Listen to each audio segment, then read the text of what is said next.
Hi, my name is Kate Gaertner, and I am the CEO and founder of TripleWin Advisory, which is an insight consultancy on corporate sustainability. So this week I am introducing a new blog on water quality, water scarcity, fresh water. And it's a timely this is a timely discussion given what's happening in various regions around the world, fundamentally due to climate change. So you have the flooding of the Seine in Paris, France, that just happened at the end of January. You have the countdown of Cape Town, South Africa, literally running out of water in the reservoir, and the municipality is going to turn off the taps of its citizens when and if that happens. It's expected to happen at the end of April. So what's going to happen after that? What are their options once they run out of water? You also have the water fights and migration that's happening in northeast Nigeria because they're literally running out of water. People don't have livelihoods, and so they're fighting about who has the right access to water that does remain. This blog is putting all of these sort of current events across the globe in the context of what the U.S. federal government is doing by deregulating water quality and water monitoring via the US EPA. So that's the context. How important is fresh water, and when are we going to take it seriously that it's scarce and it's very valuable to us? The blog walks us through what percent of the earth is made up of water, which is 71%. It goes into more detail of that 71%, what percentage is water that we can drink. So what percentage of all of that water is fresh water found on the planet?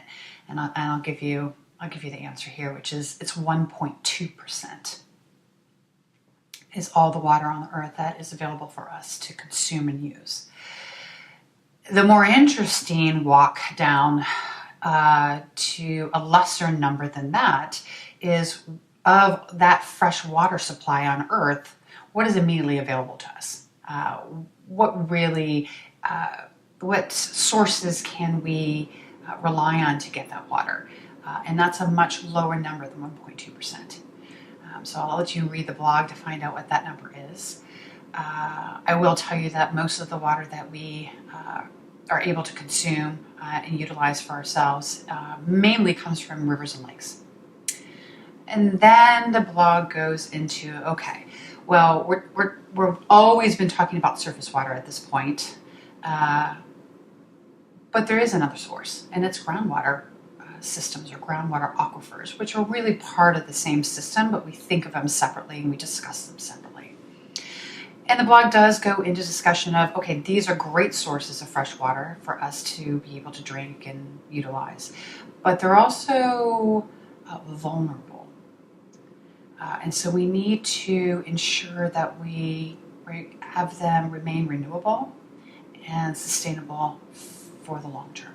So there's a discussion about that in the blog. And then lastly, there's a little bit of discussion about how we really need to think about water. It used to be free. We do pay a minimal amount through our municipalities in most parts of the United States, but it's becoming scarcer, the quality of fresh water and the quantity of fresh water. And so the blog brings up, although it doesn't go into much detail, on this concept of Harding's tragedy of the commons. And it really is often applied to the world's oceans and overfishing. Nobody owns the oceans, and so they're overfished.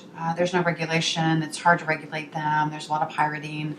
People get around the regulations because no one country or individual owns them, and so they're overabused. The same is becoming true of our freshwater supplies, both surface in groundwater. So take a look and read the blog and let me know what you think. Give me your comments, and I appreciate you listening. I'll see you next week.